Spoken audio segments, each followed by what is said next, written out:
That's very nice. We've been running it for 6 years, profitable from day one, stable from day one. We are in a very unique and high growth market. Currently, it's about $20 billion as of today, OT cybersecurity. Overall cybersecurity is much bigger, but OT cybersecurity, about $20 billion, with a CAGR of about 15 to 18%. So very high growth, very high, strong market. We have been profitable from day one, so why am I here? Well, because we've been growing at a certain pace, and you can see the blue line over here for the past 6 years, and especially the last year has been awesome for us. We've grown about 250%. And we would like to continue with that growth trend, even increase that. And we feel that if we do it on our own, we are a self-funded company, a bootstrap company, and we feel that if we keep doing it on our own, it's going to take us a long time to get there. So the market is very hot. We'd like to get some investment so we can continue the trend that we have in 2024, so we can get to 30 million in about 3 years, and hopefully by that time monetize. So thank you very much. So we have time for one question because it's over time a bit. One question, anyone? Yeah, go ahead.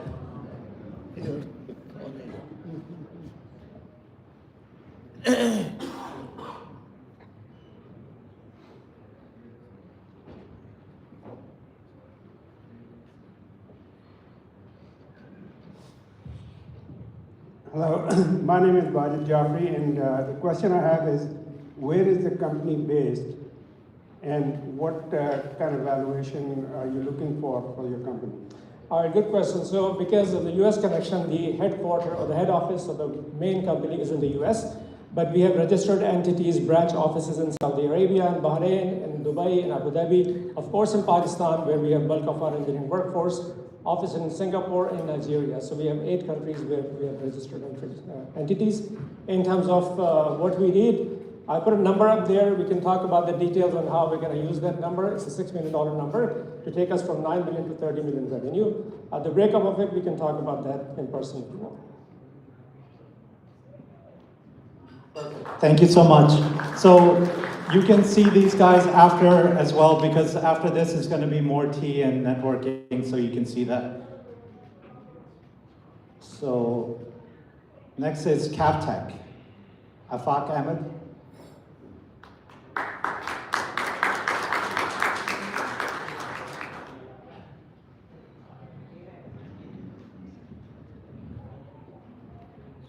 Hi everyone. I'm Afaq Ahmed from Cavtech Solutions. Firstly, a brief introduction of me. We started Cavtech in 2015, and Cavtech is basically an IT outsourcing company. We started Cavtech from 2 people. Currently, Cavtech stands at 150 people with global clients in US, Middle East, and Far East. We have clients like Zillow, NCR, we are working with them. So over the years, we have developed Cavtech from scratch. When we started, we were not into any kind of business schools. We were pure tech people, me and my co-founder. And Cavtech as a whole has evolved a lot. And what we tried to understand is what were the challenges we were facing. The major challenge we were facing was in resource management. We also built a school that's called Cav Skills. Cav Skills has provided us around 50 plus current Cavtech employees, which actually came from the Cavtech ecosystem, which actually involved training people, making them understand the work dynamics, training them work ethics, and working with them in a professional setup to enable them to be functional part of any software company. And we have successfully induced 50 plus resources. Those are coming from varying background. Some of those people don't even have complete degrees, and which we take as a major input from our end. And the software which I'm going to talk about today, it's related to the similar domain. It's basically a human resource management system. What we understood is when we were working that we are spending a lot of money, around $5,000 to $6,000 per month on subscriptions that involve Jira, that involve Slack, that involve any resources. Those are related to different online assessments. So what we are proposing is a one-stop solution. It's an HRM solution which actually incorporates AI. It also works on a pool-based system in which you can actually work. The whole HR department can be a pool rather than having or to manage a HR department internally. So, which will be an AI solution, which will be doing all the initial screening, on-demand interviews, and the HRM solution will provide solutions. Those are alternatives for Jira, for Slacks, and for online assessments and payroll management. So yeah. Okay, great. So we've got two questions.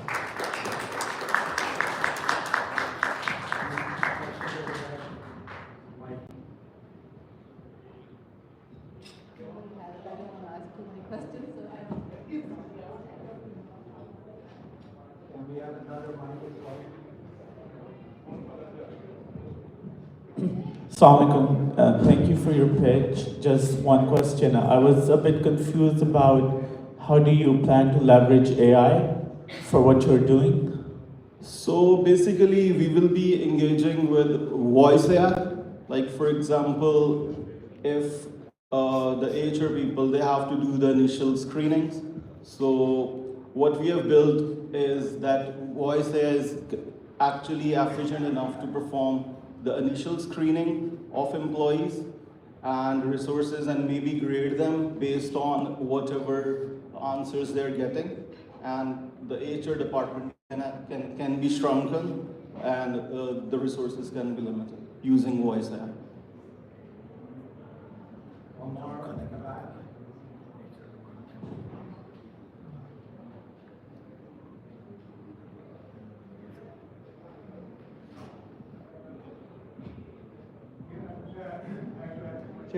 Are you looking for funding or are you looking for work, for your teams? I'm looking for basically just networking. Tech is a self-funding organization, and if required, because we are in a stage we have already developed the product, and if we foresee some collaboration, something those can come up from other organizations, we will be open to it. And a follow-up question, do you have presence in the US, for example, if we want to outsource, is there somebody who would manage the program here? We have presence in Dubai and Los Angeles. We recently started our office in Los Angeles. Thank you so much. Thank you. Remember, it's not an easy job because a lot of these guys wanted their own pitch deck and slides and everything. We said one slide and 3 minutes, so best of luck. Hello, Assalamu alaikum. I'm Shaukat Rasool, co-founder at Kheti Technologies, Pakistan.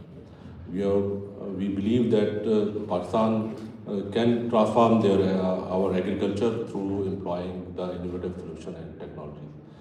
Pakistan has been into the different challenges, as you know, climate change, post-harvest losses, and there has been a report that now due to the climate change, our main crops will be reduced by 16%, which is going to be a very serious thing. What we are trying to do, we have developed a platform which is the farmer-centric platform. It is not for the businesses, it is for the farmers. We are trying to give them the knowledge, the quality produce, and the advisory services around the clock through this platform. We have like a marketplace with over 4,000 agri products on it, and it is going to be the biggest agri marketplace in Pakistan. And we have also providing the services for crop monitoring through AI and satellite technology that we are using. We also, as we just know about the Munshi, we have a chatbot that is called the Kisan bot for the agri people. And this app is in 7 languages, the 7 main languages that have been spoken in Pakistan, in Urdu, English, Saraiki, Punjabi, Balochi, Sindhi. So it is very popular in Pakistan. We are getting some good traction. We have more than 9,000 users at the moment on this app, and 12,000 customers that we have offline, and we are trying to get them in to that app as well. We have like $2.4 million of revenue in 2024, and we are trying to track the market, which is more than $300 billion in Pakistan. So for all that, we are seeking some investments from the partners around like $1 million for the against 10% equity in our app to build our AI capabilities and to engage the 1 million farmers in Pakistan. Thank you. If you have any questions.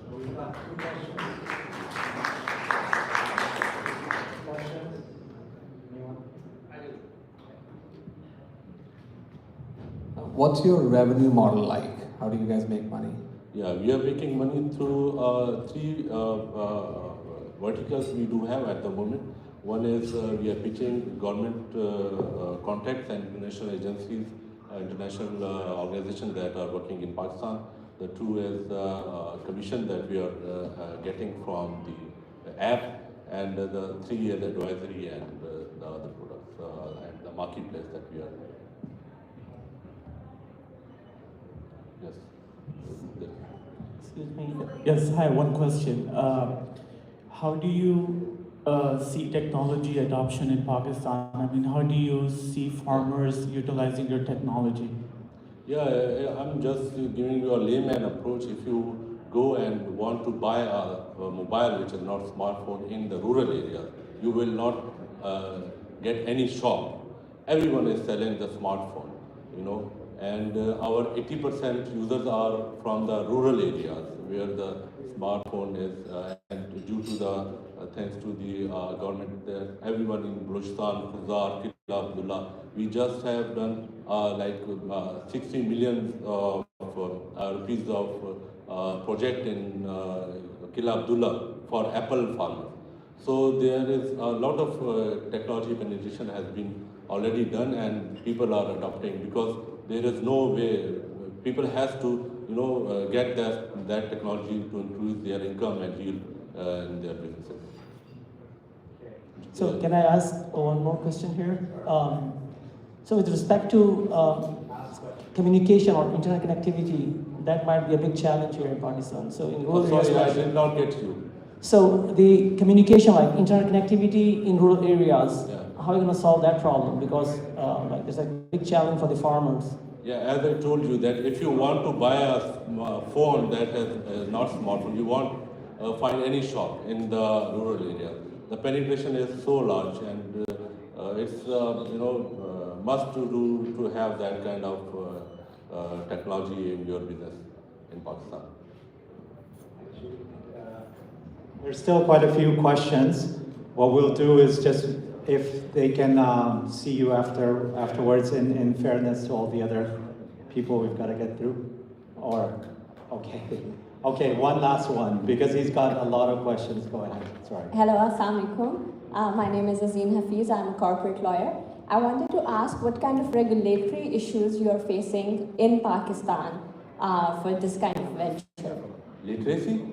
Regulatory. Regulatory? Yes. Yeah, as far as I don't see any regulatory issues in Pakistan because from scaling up the app in 6 months, we have like a lot of support from PSAT, Masha. You know, I don't have any because we are having a lot of actually demand from the rural areas where people want to, you know, us to make the collection centers and, you know, go into the more into the ground. So we don't have any kind of issue. Thank you. Okay, Mazik Global, thank you. Shazad Ahmed Hafizi. Salam alaikum. I represent Magic Global Private Limited, and we are involved in developing M2M IoT products for the last 14 years. One of our product that you can see, it is deployed in SSGC, Sui Southern Gas Company. All you can say that it covers Sindh as well as Balochistan, and they are monitoring and controlling their distribution network through our hardware as well as software. So this is basically an IoT solution, and now we are willing to move a bit, you can say, at a global scale. And there are two components. We have integrated it and we want to certify it and market it globally. So this is basically our one product for which I have visited this place, and for that we are looking for some partners which have some connections in the oil and gas sector, and we can discuss some other things as well. But the main thing is only one of our products that we want to launch it globally. If there is any question, you may ask, please.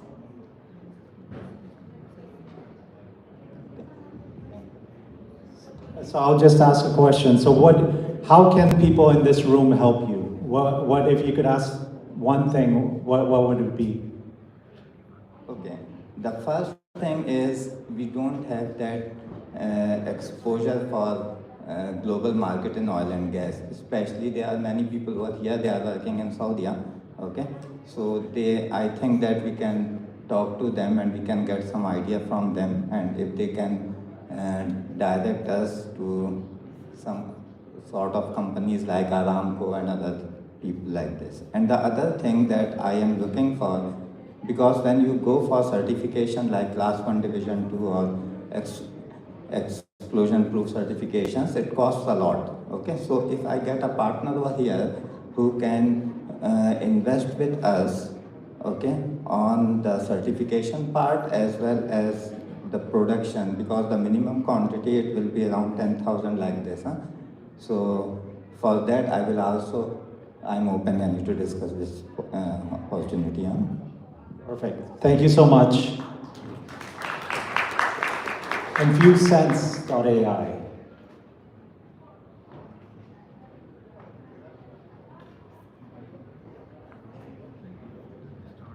Thank you. Hello, I'm Adil. I represent Symmetry Group. I'm one of the directors and co-founder of the group. Very delighted to be here today. Just a bit of background of Symmetry Group. We started off as the first interactive marketing agency back in the days in 2003. And we've grown into a group of companies, a leading technology and experiences company out of Pakistan. The case study is that we started off with $2,000 worth of capital, and last year we went public in Pakistan Stock Exchange in the technology segment. Today I'm here to talk about InfuseSense.ai, one of our IPs. So the platform is all about influencer marketing. The issue with influencer marketing that we're trying to sort here is that influencer marketing is the fastest growing segment amongst the advertising and marketing field. But the issue is that most of the influencer marketing takes place manually, or there's a lot of gut feel based decision making that takes place, or there is manual intervention in terms of when you have to discover the influencers, plan the influencer marketing campaign, run the campaigns. It's a very tedious process. to go through everything manually, managing influencers on WhatsApp groups, looking into their accounts, visiting them manually, and then just get information related to the followers, and not a lot of information is available. So what Influence is doing here is that it's an AI-powered SaaS platform, one-stop solution that gives advertisers, brands, and agencies the capability to actually get access to 400 million plus influencers at one platform. These are global influencers across 6 platforms, 6 social platforms, which includes TikTok, YouTube, Instagram, Twitch, X, and Snapchat. Overall, the journey is broken, and we are trying to bridge the gap and fix that journey, which is starting from discovering the influencers, analyzing the audiences, running and managing the campaign from one platform, collaborating with the influencers and content approvals and disapprovals on the same platform, and eventually tracking and measuring the campaigns in real time. So overall, in terms of validation, we launched this product 6 months ago. So already we have, in Pakistan, we have tested the product. PNG Pakistan and Jazz, which is the largest telecom in Pakistan, have already been testing this product with us. We were able to generate $30,000 worth of revenue in past 6 months.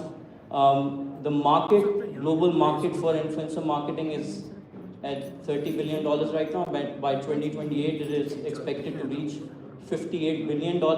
In terms of the tools that are being used in influencer marketing, we are standing at around $3 billion market opportunity, and we're trying to raise around $3 million to be part of that $3 billion opportunity and expand out of Pakistan and expand globally as well. So thank you so much. I'm open to questions.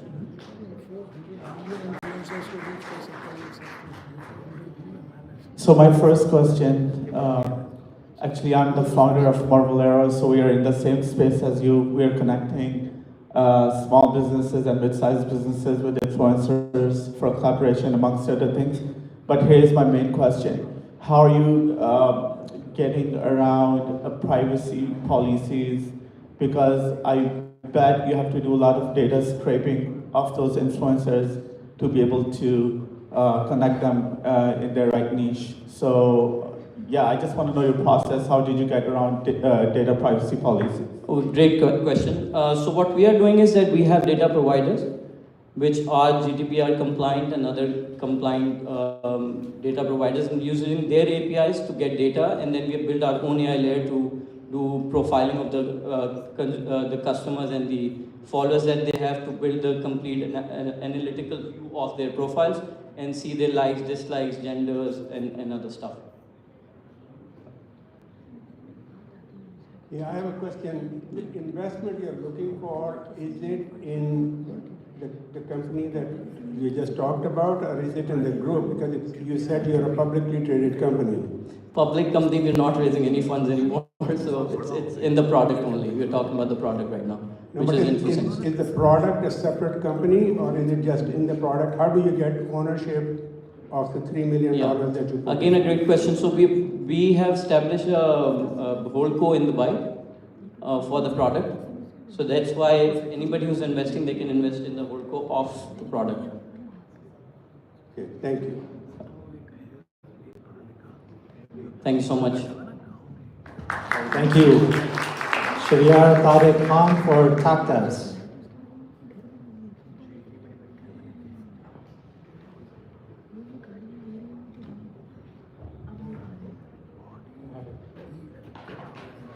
Assalamu alaikum and good afternoon. Have you imagined a world where people can, anyone who requires, regardless of its location or its income, he can access quality healthcare online.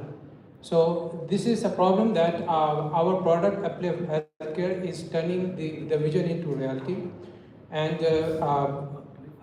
so by providing affordable healthcare, all-in-one telehealth solution, connecting patients and consultants, trusted consultants together. So my name is Shariar Tariq Khan. I'm the CEO of TechDevs Private Limited. I have many years of experience in building IT solutions, and I have seen the first-hand information of how using technology we can improve and provide accessible healthcare solutions. This is something that we have been practicing in our platform called Uplift Care. So right now we are tapping in a market of $550 billion US, and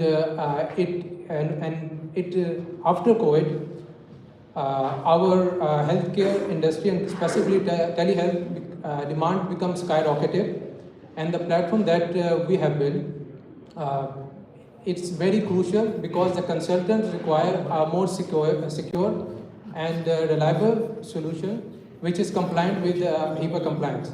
So we have built this platform, Uplift Care US. So I would like to tell you what is this product is about. So it is a marketplace on which patients and consultants can connect together, and the patients, for them, it is very beneficial that they can search for consultants. They can discover consultants. They can book an appointment for consultants. They can see reviews of the consultants, their past experiences of the patients on the platform. And simultaneously, for the consultants, we have a web portal and a profile management system that we have built on which they can create their profiles, and we vet them manually. They can create their own booking. They can build their own booking. They can schedule their own bookings, and they can approve or disapprove appointments related as per their demand. So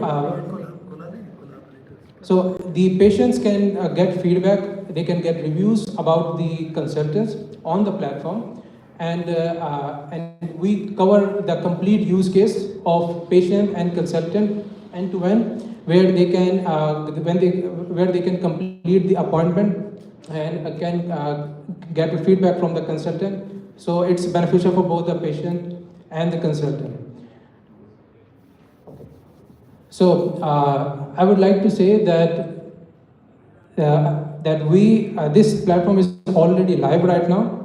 It is HIPAA compliant, even though we are taking very limited data of the patient, but we have made sure that it is HIPAA compliant. Secondly, it's under beta testing right now, and anyone who can scan the QR code can look into the platform, and they can see what this platform is all about. So that is one thing. Secondly, we are in an early stage, and we want to raise $500,000 US. In terms of equity, we can discuss about the equity for the platform, and the investment would be utilized in the marketing and adding new features of the product. So this product is already live at this moment. Anyone who can scan the QR code can test and review the product already. So I would like to ask if you have any questions. So how do you guys validate the consultants? And you said that you vet them before you put them on the platform, but how do you validate them? The second question is the data privacy, obviously, making sure, is it stored in the cloud or is it stored in the data center? Yes, so first of all, we take all of the consultants' data, so consultant can sign up to our platform, and after signing up, we put all of its information, its documents, its education background, all of certificates, all of those things. And that thing is verified right now by a manual expert, industry expert. So he reviews it, and after that, he publishes the platform, his profile. If it's all good, he even communicates on the telephone and try to make sure that is all genuine. After that, we allow it to be displayed on our platform. So in terms of the data privacy, I can tell you that at this moment we are our main use case is to make the appointment making seamless and very easily done. Booking done, appointments get done. They do consultation online. All of those things are being currently done. So this is our first use case. We are not saving you patient-specific data. there is very minimum data. For example, for which disease or for which problem the patient is coming to the consultant, and that kind of information we are saving, and the feedback, and the patient name or information, personal information, very limited. And still we have applied HIPAA compliance already on the platform. So about the data security, right now it's on cloud. We are saving everything on the cloud, but it's all encrypted. No issues with that respect. Is there any other question you would like to know? Yes, I have one question. Yes. So how do you keep the patient and, let's say, the doctor from going around the technology, right? So let's say I connect with a doctor, first consultation happens, now they have my information, I have doctor's information, and I can connect with them out of platform. So how do you want to avoid that? Yes. So first of all, I believe this product is right now in an early stage. It's already, it's in beta testing happening, and it would evolve. It would keep evolving. So right now our main focus is to get as many consultants on the platform. After that, we would think about restricting it or not using our platform. And I will tell you about our business model. I think it would make you, I think it would clear the things. So how we are monetizing the system, that is very important. So for the first year, we are thinking right now that we would get as many users, as many consultants on our platform, so they can reach, can become on our platform free of cost. The second year, we would start monetization. And what is our monetization plan? It's that we would charge $39 per month in subscription to using our platform, because we are getting him we are giving him visibility on the platform, and also providing credibility. So that, and also their appointment managing, and it's more organized. So that is $39 that, and then for every appointment book using our platform, we will charge $5 per booking. So the amount that we are raising, 500,000, I believe, as per our financial projection that we have done, that it can be break even in the second year, because first year we will be free. Second year we will have, and even even if we have like 500 consultants, I think we can break even. And after the third year, we would be all in profits. So right now, our plan is not to restrict, because in our booking system, there is also, you can do in-house or on-visit as well. Okay. Sorry, I had to cut him off. He's got a lot of passion for his product, but it makes a lot of sense, and you have to be respectful of your time. So Mohsen Iqbal, partner at the BPO.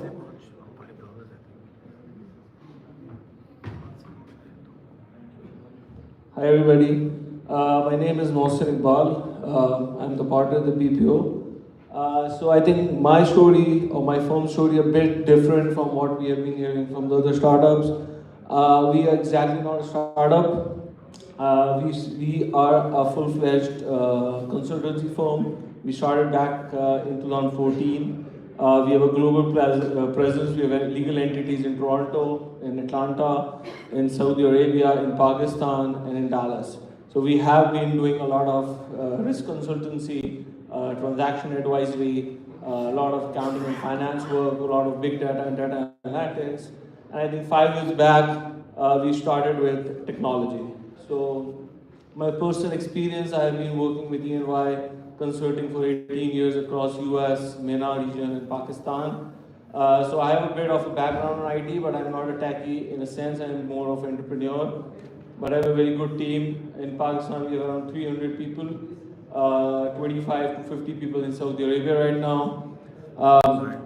I think having a background of the industry led to where our motivation came to build the IT products, because obviously for us, IT automation or IT product is driven from the problem statements.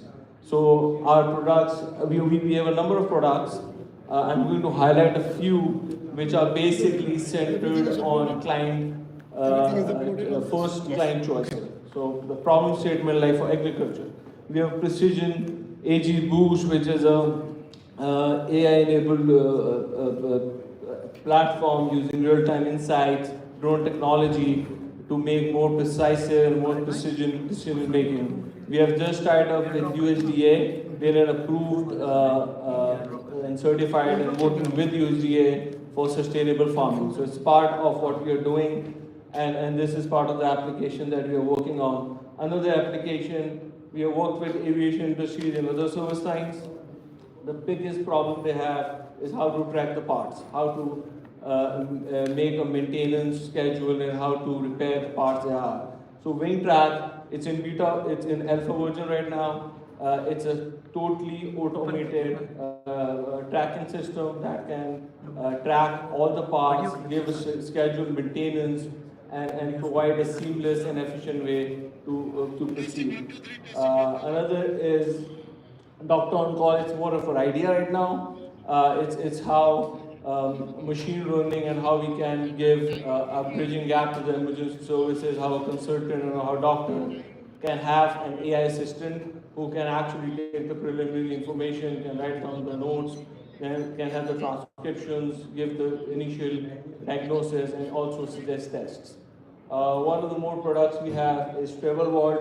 Obviously, there are a lot of platforms like Booking.com and all things, but I think with this platform, what we are doing is we are adding a wallet to it, and we are also adding sustainable features, such as what the carbon footprint would be, and it will be kind of an Instagram for travel, where people can actually come and put their experiences and act as a travel log.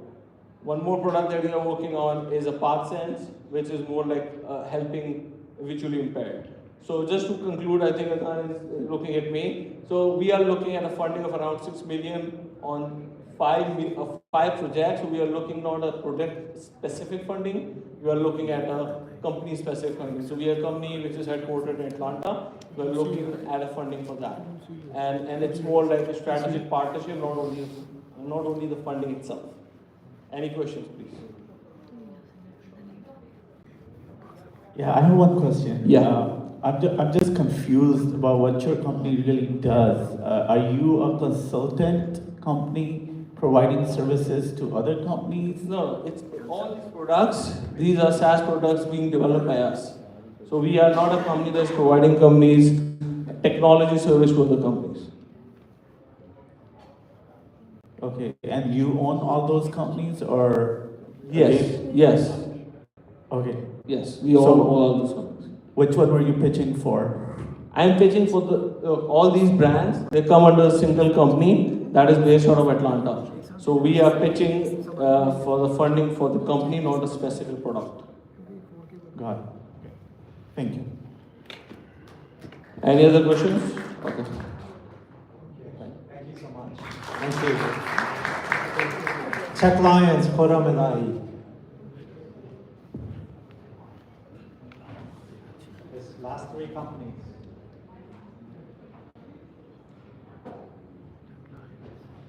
Hi everybody, I'm Khurram, CTO and Director at Tech Lions.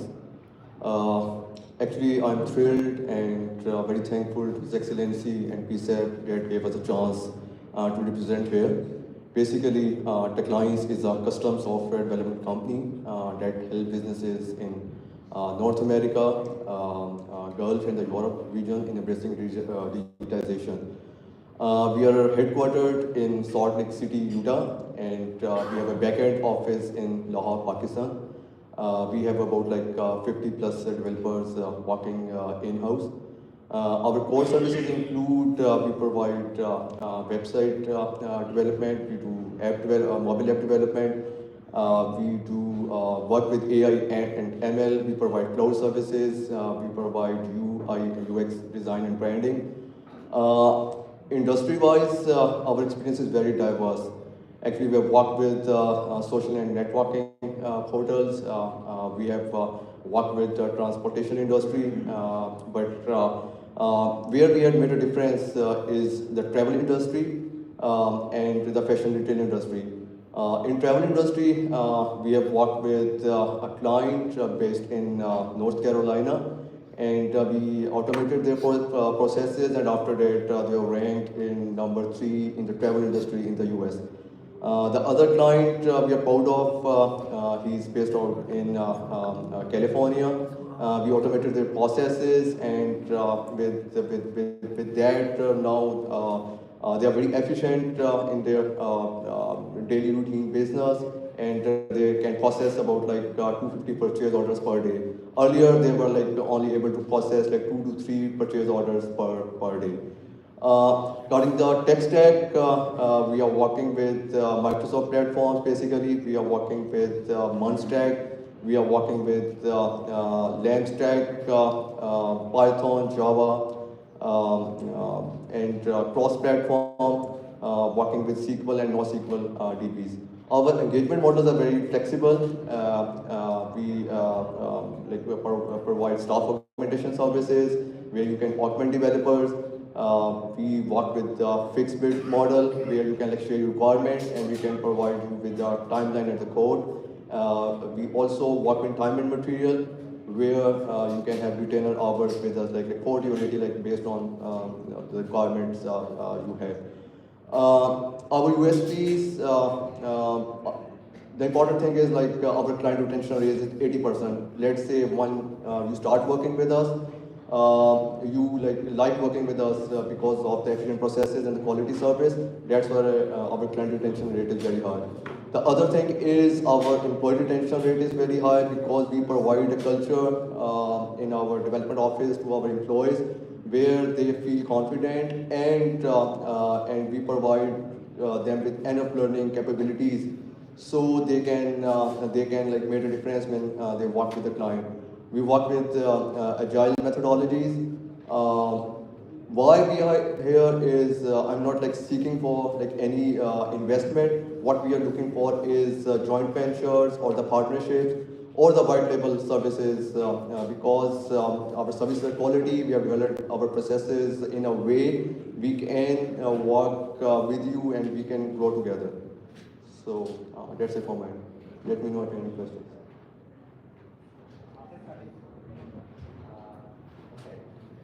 Sorry, just one question. Again, I'm a bit confused about this fact. So are you, again, a consultant company, or are you actually working in a specific industry, developing a specific platform to address some kind of, market gap? Actually, we are a custom software development company, right? So we are providing services based on bespoke solutions, right? So as I've mentioned in my presentation that our experience is very diverse. But basically, we are proud of we have worked with two industries like travel industry and retail and fashion, where we have made a difference, right? So we know the internal processes with them and where we can make a difference. Thank you. Okay, so two more, and we've got Terrafort, Asad Arif. Asif.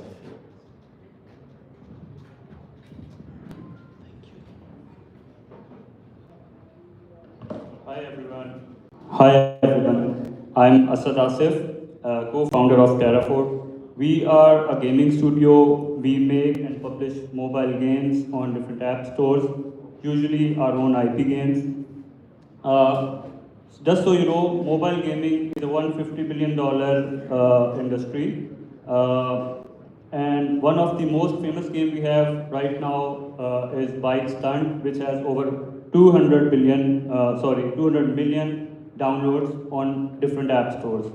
Right now, we have positive unit economics, and we expect to reach exponential growth by mid of 2025. And we expect to go upwards of $25 million within next 18 months. I'm really excited about our next big game, which is Cafe and Clues. You can relate it with Candy Crush, maybe, which is set to launch in early 2025. The alpha user feedback is great, and we believe it's going to be a big hit. If you have any questions or you want to be a part of our journey, I'll be happy to discuss it further after this. Thank you.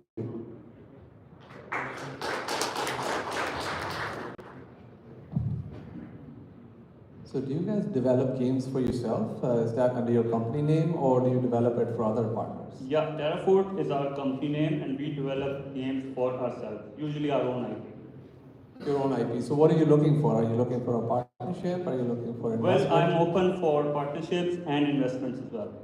Okay. Yeah. Thank you. Anyone else? Yes, one question. So can you talk about the gaming industry in Pakistan, where it's at and where it's heading, I guess? Yeah, gaming industry in Pakistan is quite thriving. Initially, it started in 2016, basically, and it is evolving every passing day. Previously, it was not like up to the mark. The gaming industry in Pakistan were improving day by day. We make games which gets better every day, and right now we are at a stage where we are in competition with the global gaming studios. Maybe you can, Game Loft is one of them. So we are in competition with those gaming studios right now. Yeah, thank you. Thank you. So Pakistan exports $3.2 billion a year, and gaming industry is about $500 to $600 million a year. And we expect it to go 3 to 4x in the next couple of years. So it's quite a significant growth coming up in the next couple of years. But VRG, our final pitch. Thank you. Good evening. Assalamu alaikum. I bring some relief to the room as I'm the last pitch. So Pakistan is the 5th largest population in the world, and 60% adult population, out of which only 30% are financially included, which means they have access to a bank account or access to finance. That is basically a total addressable market, because that is the problem that we solve.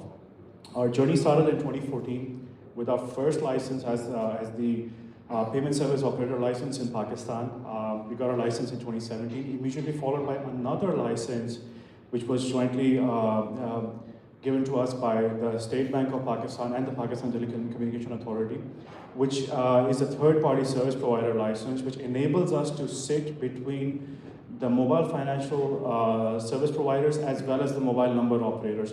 So we basically are the third party who sit in the middle and provide the last mile or the delivery channel to our subscribers.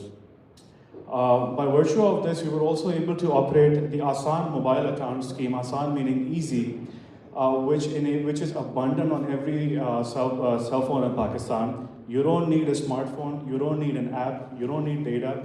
You can virtually use a $10 phone to dial a short code, *2262#. You will be greeted with the Asan mobile account menu. You provide your CNIC number. You provide the date of issuance of the CNIC number. You select the bank you want to open an account with. In under 1 minute, it's going to open an account for you. We launched about 34 months ago, but we've actually picked up a lot of traction in the past 24 months. We have about 11.4 million subscribers on the platform as of today.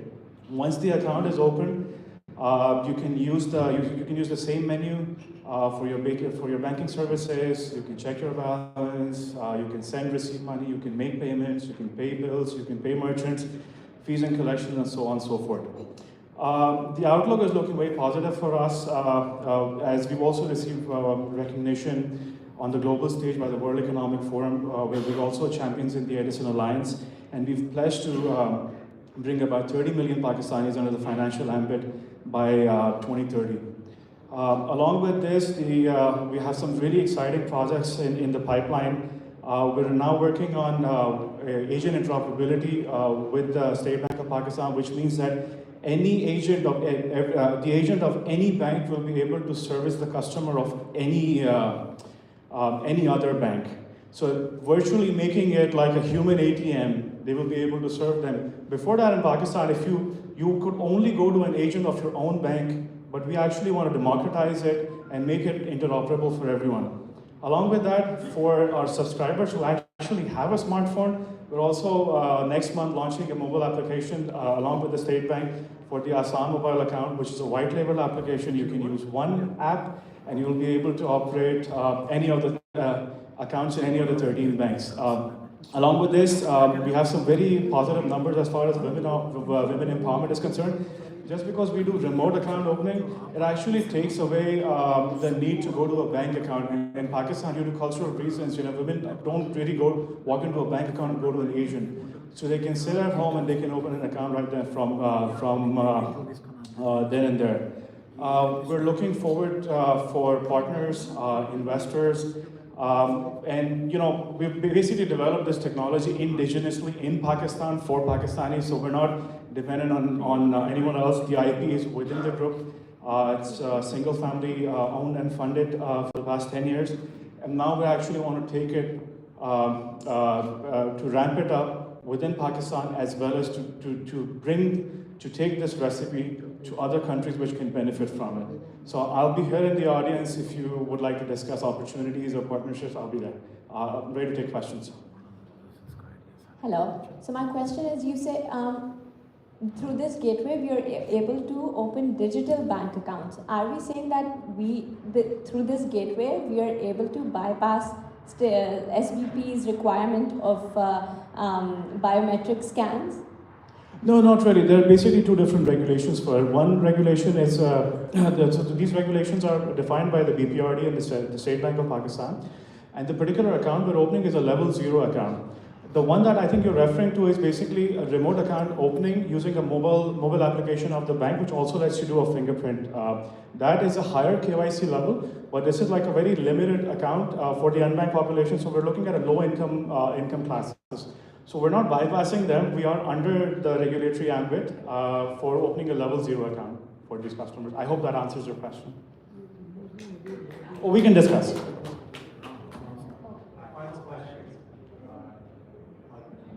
I have the mic here. So I'll let you go first. Just wanted to know that you are saying that there will be a concept for the agent, any bank agent can give you a service for a different bank. So is there any open banking APIs introduced in Pakistan now? So open banking predominantly itself has been implemented on the RAS micropayment gateway, which is run by the central bank. Over here, what we've done is we've actually built a product.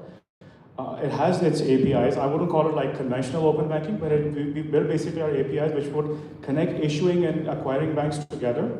And every agent now basically has a biometric fingerprint scanner. So even if you're going, let's say for example, if I'm a customer of Bank A going to Bank B, and I need to perform a cash withdrawal, that agent will actually take my biometric, send to my bank will then send it to NADRA for a fingerprint verification, and then I'm going to get the cash withdrawal transaction processed. I have one more question. Assalamu alaikum. My name is Reshma Heather. I'm actually working towards opening the first Silicon Valley bank. And the number one problem we face, according to some of the reports, is that the market segment for women users is actually non-technical users. We're going back to the brick and mortar of banking for women that are 40 and above. Have you considered serving that market? So I'll share some stats with you. And one more thing I just want to say. So I'm part of the Silicon Valley Entrepreneurship Club. We go through startups and pitches. So please talk to us and all the startup founders. We do mentor and service many of the verticals that were discussed today. So this is not part of Pakistan, but it's part of the Entrepreneur Club in the US, across the nation, across all the masajid for Muslim founders. Thank you. So as per the statistics that we have, women bank accounts account for about 11% in conventional banking. But just because we're taking away that the limitation of time and space over here, we have about close to about 31% women accounts on the platform. So I mean, more women are actually opening accounts over here. Thank you. Thank you. So 4:45, we're exactly on time. Which is great. But can I first ask all the founders to stand up, and just so you can see where they are, so you can see them during the networking break. And thank these guys because they've flown in all the way from Pakistan, which is a long journey. And thank you all again, and back to the Council General. Thank you, Amir. Well done. Well on time. Very organized, Pakistan Software Export Board. Ladies and gentlemen, it was a long day. Thank you very much for being with us. I hope it was very productive. We are moving towards our last closing session, very brief. I'll request first Dr. Sherwani to come and conclude and give a way forward. Then I will request His Excellency the Ambassador for a vote of thanks and closing remarks. And there will be a group photograph of all the speakers today. So first, Dr. Sherwani.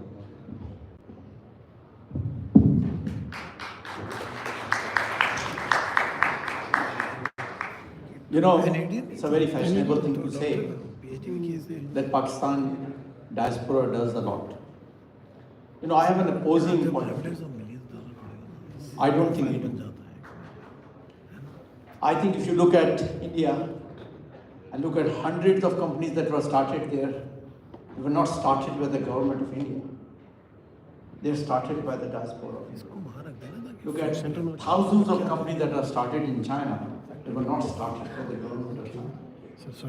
But it is very thing to do, a Pakistani thing to do is to sit here and complain, government cannot do this, government can do this, government cannot do that. That's what we like to do. It is bloody bullshit. And I think it has to end. It has to end with us. And if we cannot do that, then I think we should stop having conferences in which the entire purpose is to say government does not do this and government. This is my opinion. Do I do enough? If I take an average Indian, average Chinese, average person, how much they do compared to what we do, I say probably we do 10%. I'm not kidding you. The numbers support that. Go look at how many companies in India. How many were started by Indian government? I would say 0. So, my closing remark to you is very simple. If we cannot up our game, stop complaining. Stop pretending that we want to do things for Pakistan because we ain't doing enough. So if we want to really be true Pakistanis, I think we should judge ourselves by asking, are we doing better than Indians? Are we doing better than Chinese? Are we doing better than Koreans? We have to have that standard. I would say on that standard, we are not doing very well. But it does not mean that we should not hold our government responsible. We should. And I think we have started that process. And we should not wait for some imaginary great government to come. I think that myth has to go away. There is no great government. There is no great government in US, there is no great government in India, there is no great government in Pakistan. Government is government. People will come and people will go. The country must continue and our love for our country must also continue.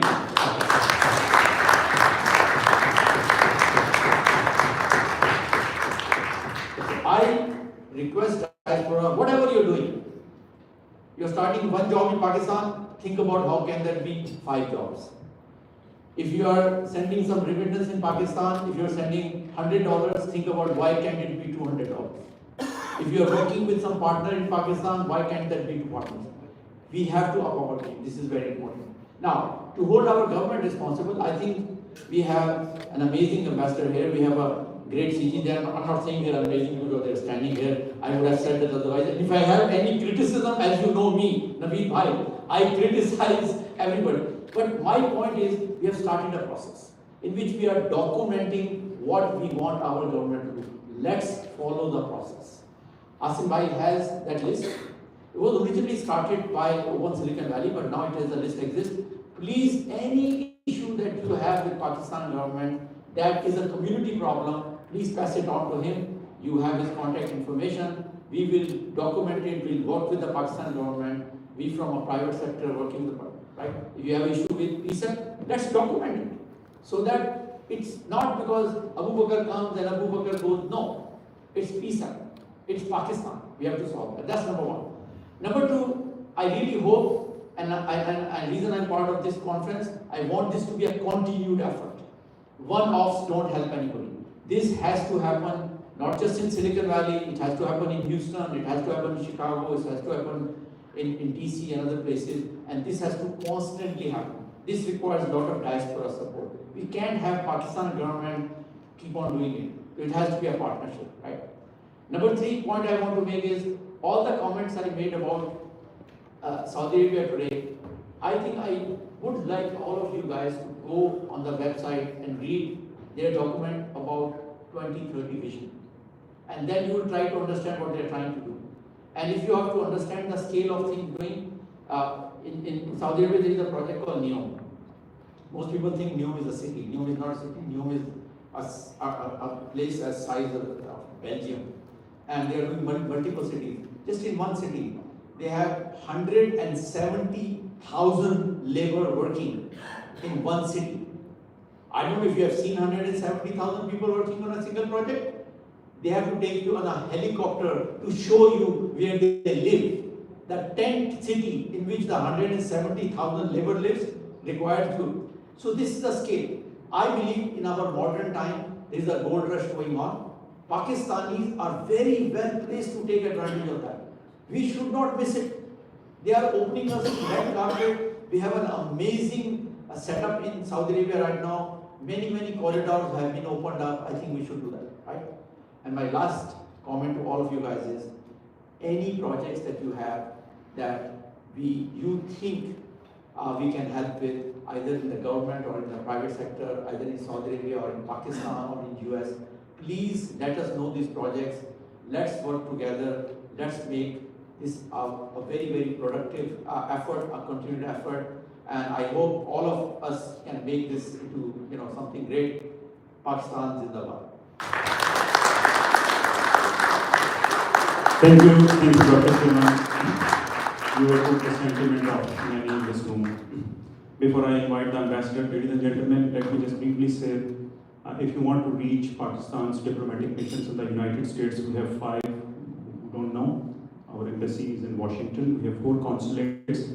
One is in Los Angeles, that covers the west part. One is in Houston, one is in Chicago, one is in New York. And we are the most accessible diplomatic missions among the diplomatic community. So please feel free to reach out to us. Our contact details are on our websites. The best way to reach out to us in non-emergency cases is through email that is instantly responded. And in emergency cases, for any assistance, you have our telephone numbers also. Now I request His Excellency Ambassador Rizwan Sain Chair for his closing remarks.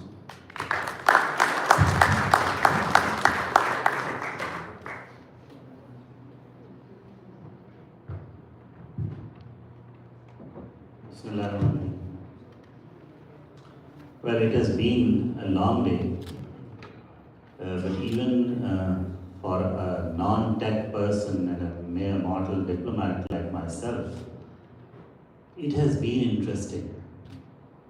And I keep telling people who have been dealing with the IT sector even in Pakistan, as was mentioned briefly by Naveed Bhai, starting with DCO in Saudi Arabia as well when I was ambassador to OIC. But still, it's more of a diplomatic effort that I have conducted.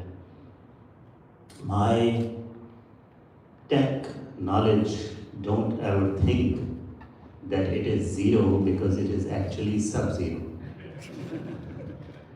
But I found this interesting because I learned a lot about, I know I have scanned the tech landscape of Pakistan for the past year and a half consecutively. And I know the talent, I know the prowess, I know the competition, even the competitive setting that is there. But one thing that even when we conceived this project of having this event here and were laboring to make it happen, we were not sure that one, it will get such a good turnout. You don't know, but the actual setting of this room doesn't allow as many people as we had when it was at its fullest during the course of the day. And may I say that it was around lunchtime, but anyway, that is, there were people working here from the team of the Consulate General of Pakistan yesterday to try and have extra chairs, to try and have the overflow room, to try and have arrangements which were more like last-minutism effort. But I believe it has all come together, it has actually paid off, The IT sector of Pakistan was thoroughly discussed here, was perhaps adequately showcased here, but also, as I said in my opening remarks, you could see, and I believe now I just made a tall claim at the beginning, but you can all perhaps vouch for it now, that there were things that we can show off, and we did today, and there is more to it. So, as was said in the beginning, during the day, and now in my closing remarks, by the way, we are not closing anything. It's a series. It has started today. It's just some closing remarks for this particular event. It's a continuous process. We only started it today, but going forward, we will be holding it in a series form, at least while I'm here in the United States, and I'll make sure and bequeath it to my successor, that it is so institutionalized that it keeps on happening again and again and again.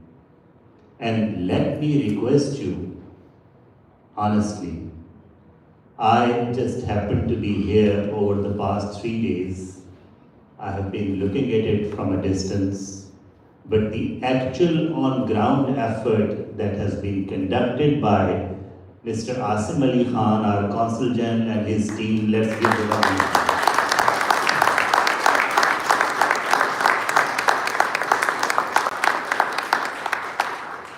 As the ambassador here in the United States, based on this effort and otherwise what I have seen over the past 3 days as part of the program that was set for me in reaching out to people and meeting constituencies of Pakistanis here, I have somehow ventured, and join me if you can support it again with a bit of clapping, put your hands together for it. If we can, no, let's listen to it first, just let me say it.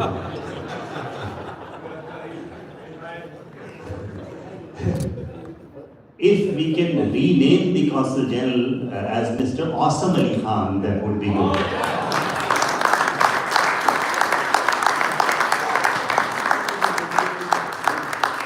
Well said, sir. Well said. So, thank you for your presence here. As the new ambassador, it is my first interaction. I look forward to a teamwork. I invite you, particularly the Pakistani Americans here, the diaspora that we have, to team up for Pakistan. And I am a team player. I will work with every one of you, whoever is willing, whatever projects that you can get to Pakistan, whichever employment opportunities that you can generate in your respective circles. The consulate, as Asim has mentioned, or the 4 outposts beyond the embassy, outside the embassy that we have, and the ambassador itself, myself, we are your co-partners, humble team players, but let's not just be part of this team effort, but let's conduct what I have been telling my team from the first day of arrival. We had a series conference also, where all the CGs were in Washington to decide on a strategy. So the one liner strategy is that we as a team, with your partnership, partnering with every Pakistani American here, every bit of support that we can get from each one of you, we will be trying to conduct diplomacy of results. Natayaj ki sifaratकारी. Let's get results. Let's continue with this effort. And let's get results. It's a huge country of 250 million with people brimming with potential. Just that bit of opportunity. When it comes to IT, just that bit of ingress, just that bit of branding is what is required. our better branded eastern neighbor has one advantage over us. Actually two. I think Naveed Bhai has certainly mentioned it with a higher degree of passion that a diplomat can ever manage. But that's true. The only difference is that they are better known, better branded. We can do it much, much better than anybody else, not just one country or another country and its people can do it. Our people can do it equally well. They are far more resilient as a nation than any other country in the world. So I thank you. There are a few really, really good faces, known faces that I see in this crowd who have come here. Maybe let me recognize for one, Mr. Ali Sajjad Taj. Can you please stand up, sir? As an example of support that I have solicited for Pakistan, please support his forthcoming candidature for the 67th district. He is going to be a candidate, I believe, in 2026. But let's not group and come together at the last moment. You may not be part of his electorate, but support his candidature and any such other candidature that is there in the length and breadth of the United States. We need to, whether it is IT, whether it is politics, whether it is economics, whether it is culture, whatever it is, as Pakistani Americans, we need to mainstream in the US political economy. And that is something that we will leave for generations. You will leave for generations, your generations, you will be the principal beneficiary of any such effort. Thank you so much for joining us. Yes. Please, sir.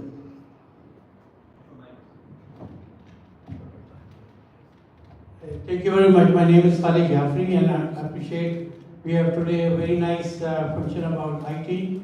I am a farmer here in San Joaquin County. I own 300-acre farmland. President of Pakistan came to San Joaquin County. He personally came and requested us to help our country, agro-based Pakistan, in agriculture side. I shipped 100 tons of wheat seed to Pakistan. I shipped 100 tons of potato seed and 20,000 sugarcane plants to Pakistan. But without the help of our commercial consulate, I would suggest that give us a better commercial consulate. We get no help from the commercial consulate, which is based in Los Angeles. That's my question, requesting you, because we have been calling this consulate without any response to that. Thank you very much. I have. नवीन साहब आप तो गरज रहे थे, बरज रहे थे. Thank you, sir. Appreciate it. We graduate 25,000 engineers in Pakistan from 127 universities. Right. India graduates 1.5 million engineers per year. जी बिल्कुल ऐसे. We are no match. We are no match because I don't need the mic. I can vouch for it. You don't need a mic. Yes, please go ahead. We have 127 buildings in Pakistan that operate on 2 hours a day. Convert that into 3 engineering shifts per day, per college, 127, you will graduate 75,000 engineers instead of 25,000. There is a shortage of engineers in Pakistan. Companies are leaving Pakistan and going to India and other places because you can't find engineers. Okay. So as an ambassador, as a representative, you need to understand that those empty buildings, now you will ask me a question, where will you get the money? What you need is just $200,000 for 127 universities or colleges to have teachers to teach those kids. Millions of kids graduate in FSC, and if they don't have 80 or 79%, they go somewhere. Utilize that time. utilize those buildings. Get the $200 million for all the teachers in all the universities. And then you will have done something that people will remember you, that you converted in the stroke of a pen 25,000 graduates to 75,000 graduates starting 2025. Every first divisioner who is an FSC, who graduates, should be admitted to an engineering university or college. Thank you. Thank you. Let me respond. Let me respond to these two questions in perhaps reverse order. Sir, about the 75,000 graduates prospect and possibility, it certainly is there. And perhaps since it was only focused on IT, I am coming from Pakistan and I have been part of the Special Investment Facilitation Council since its formation until I left Islamabad.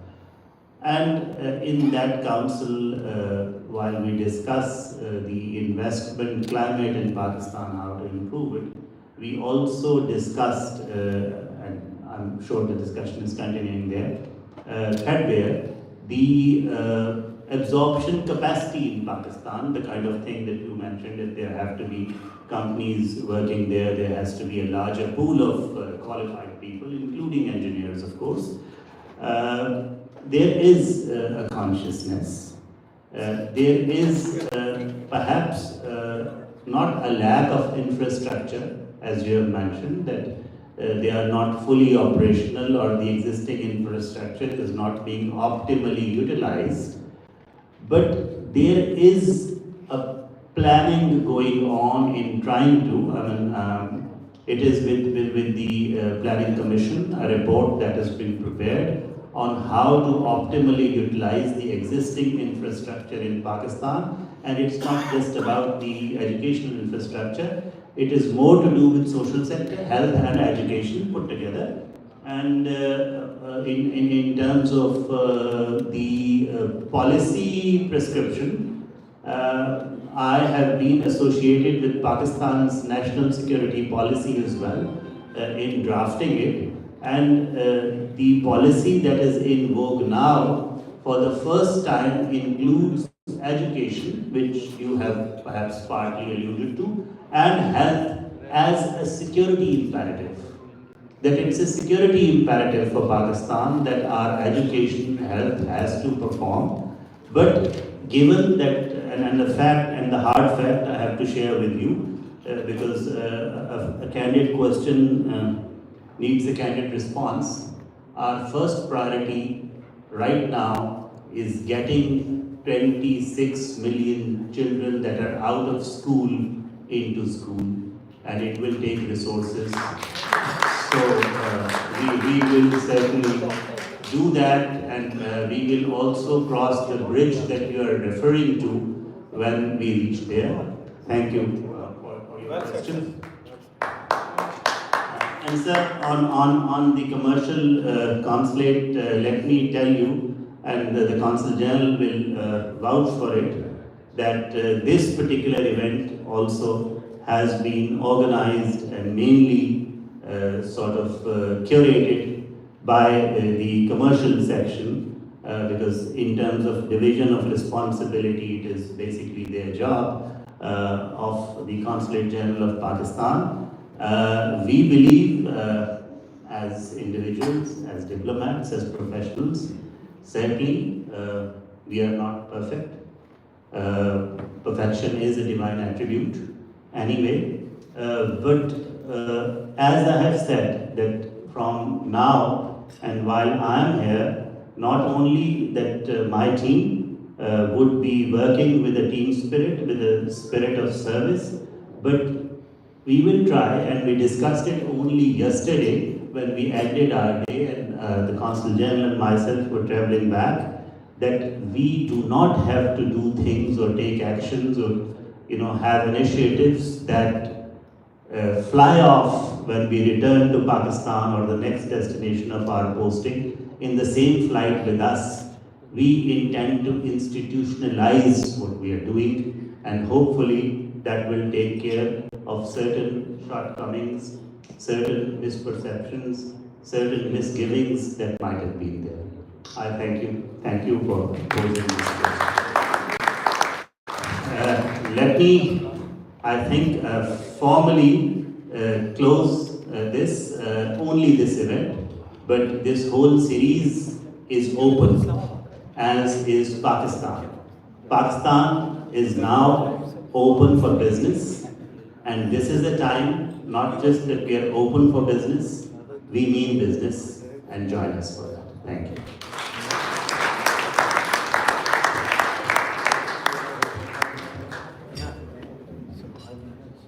As we close this ceremony, may I request all the speakers of today's conference to come at the stage for a group photograph, please, including the startups.